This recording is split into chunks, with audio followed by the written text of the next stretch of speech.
Welcome to Friday Friends, RI Elder Info's weekly look at the organizations and individuals providing resources for Rhode Island seniors, caregivers, and professionals.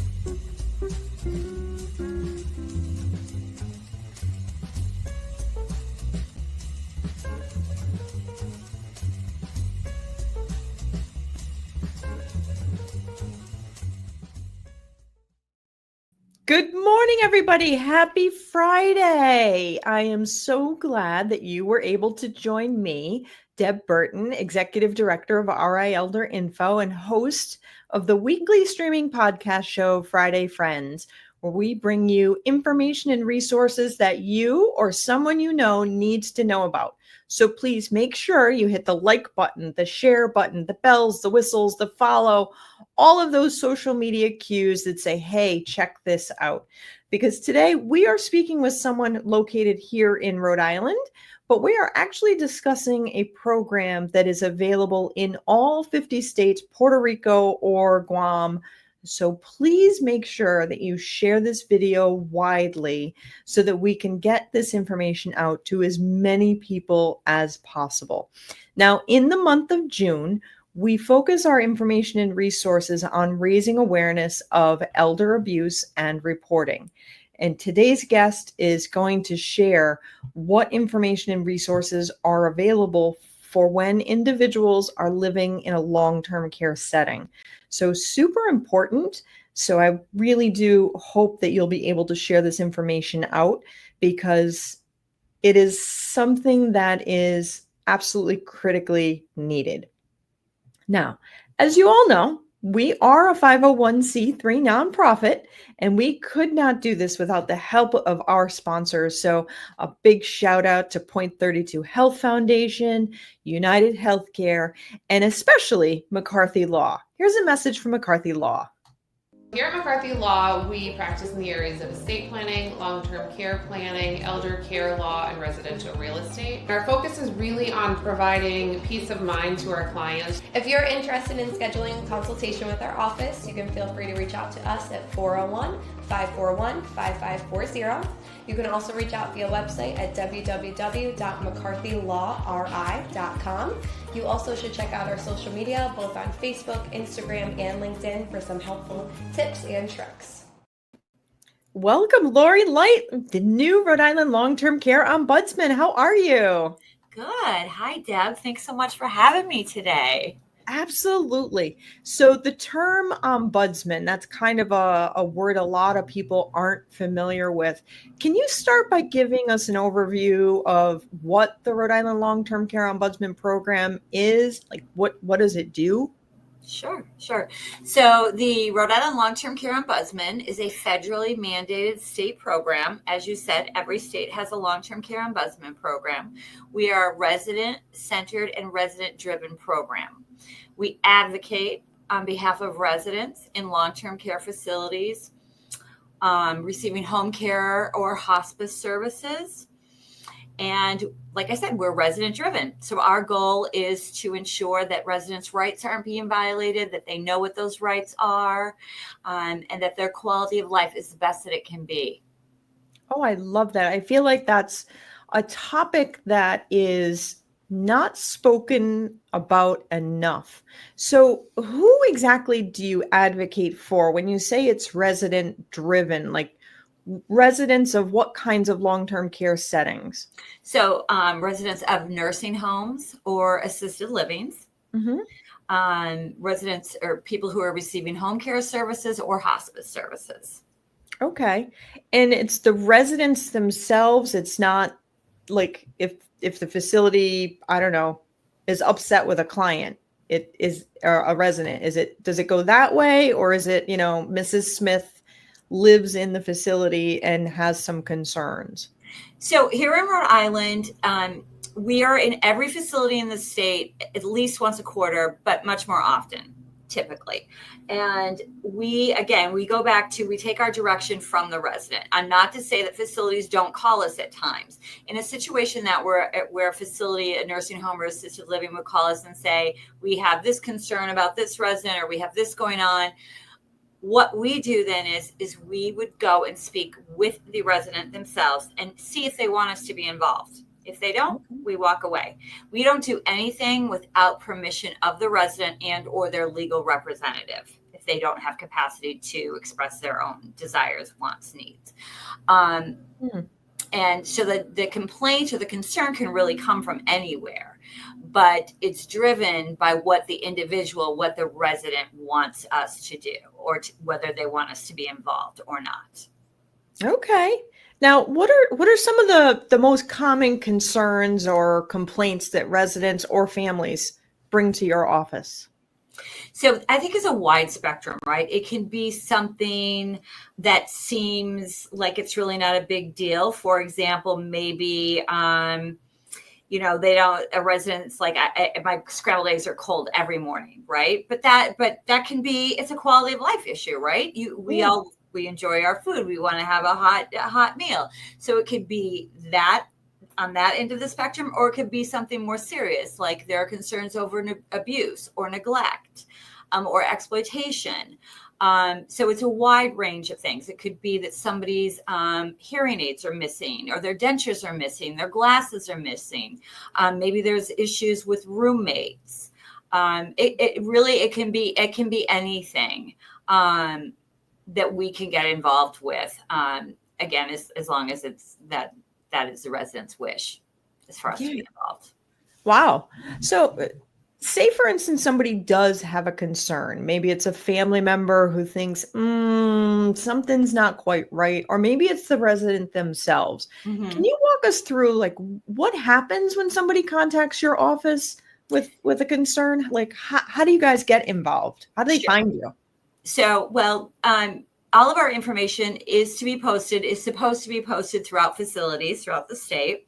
So there's that way. We do go in, we present at family council meetings, resident council meetings to let people know who we are and what we do. We have a website, our phone, there's somebody in our office. 99.9% of the time when you call this office, somebody will answer the phone. So what we do then is, again, it all goes back, do we have permission to get involved? That's the first thing. It's really important to know that we are the only people that are not mandated reporters. Everything is strictly confidential. Again, we act at the direction of the resident or their legal representative. And then we would act moving forward if we had permission to do so. Sometimes people call and they just say, listen, we have a concern. We're not really sure about this, but I really don't want to do anything else right now. And that's too. We'll have the conversation. And then that's it. We won't go any further. Unless, of course, then they would maybe call us back and say, yeah, like maybe we need to take this a step further. So it's important to know that everything is strictly confidential. It's very important that residents know that they can have an open, honest relationship with us, and that what they share with us is not going to go any further unless they direct us to allow it to go further. Okay. And you pointed out that your office, the long-term care ombudsman, are not mandatory reporters. And I feel like many people confuse the role of the ombudsman with the Rhode Island Department of Health's healthcare facility regulation. Can you clarify how your work differs from healthcare facilities regulation? So Department of Health, they are regulatory enforcers, right? They go in, they say, did they follow policy? Did they follow the regulations? They can cite a facility, they can fine them, and they could even shut them down if it got to that point where it was that serious. We do not do any of those things. We do not cite a facility. We do not fine them. We do not shut them down. We are individual advocates. So we are working for that individual, all residents, but we do individual advocacy. We do some systematic advocacy, and that's more like in support of legislation, but different from what Department of Health does, where they're going in and they're saying, did they check all the boxes they were supposed to, right? Where to us, it doesn't matter if they checked all the boxes. We want to know how we can make it better for that resident, right? So I can give you a quick example. Say that Deb wants her showers in the morning and she's getting them in the evening. So you file a complaint with the Department of Health. They may say, well, she's getting showers. So they're doing what they're supposed to do. But we're going to go in and say, you know what? What can we do? How can we work this out so that she can get her showers when she wants to get her showers? Those are two very different things, because I feel like sometimes things don't rise to the level of kind of breaking the rules, but small tweaks in a routine can make a huge positive impact in somebody's life. Yes. Now, how is your role different from, say, that of Adult Protective Services, especially when it comes to allegations of abuse or neglect? So again, APS, Adult Protective Services, they can go out, and typically they go out when somebody's in the community and a complaint of abuse or neglect comes in. They also can interact and pull that person and put them into respite care in a facility, whether that it usually starts out as short term, and then different things will determine where it goes from there. We do not investigate any type of abuse or neglect in the community. Our program falls under the Older Americans Act, so it's only in facilities. And again, it is not our role to go in and say, did this happen? It is our role to say, this is how this person is feeling, this is what they're telling us, and how can we fix it for that individual? I like that. Very different.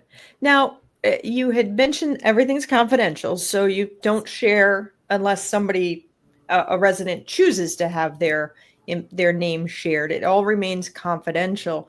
What steps are you able to take to prevent that fear of retaliation from a facility if somebody does bring up an issue that really is found to be an issue? So that's a great question. And I'll be very honest with you. It's tough. It's tough because retaliation does exist. And retaliation is very hard because it can be very subtle, right? So it's very hard to prove. And I think that we deal with that on an individual basis. If a resident feels that they're being retaliated against, we will go from maybe not having, if they feel it's a particular staff who's retaliating against them, going in and saying, this person shouldn't be allowed to work with this individual anymore, all the way to the point where, do you want to move to a different facility? And we can kind of help start to facilitate that process. But, it should never happen. Should never, ever happen. Can't say that it doesn't happen, though. Certainly. Fair enough. Abuse in general should never happen, but we unfortunately know it does. Right. So once someone moves into a facility, what rights do residents have, and what does your office do to protect those rights? So residents actually have quite a few rights. It's just we want to make sure that those rights are enforced, right? And I think if people come from the mindset that this is this individual's home, it is their home. So all of the rights that this individual had in their home, they still have. So how do we make that work when it's in a different type of setting? And that's kind of where we'll come in and say, I think that oftentimes people forget that the older adults who are living in a long-term care setting now, they've lived a full life. They've contributed to society. They've raised families. They've had businesses. They've been teachers, doctors, all of the things, right? And they still have choices. People still have choices. So we're just there to ensure that people know they have choices, to know what their rights are, and to ensure that staff are making sure that they're not violating those rights and that they're educated on what their rights are. Sometimes people have the best of intentions, right? But that doesn't mean it's the right thing for the individual. So that's, a little bit of our role is to come in and be like, well, if they want to sleep until 10 or 11 o'clock, Deb can sleep till 10 or 11 o'clock because that's what she did when she lived in the community. So those types of things. Yeah. Oh, I love that.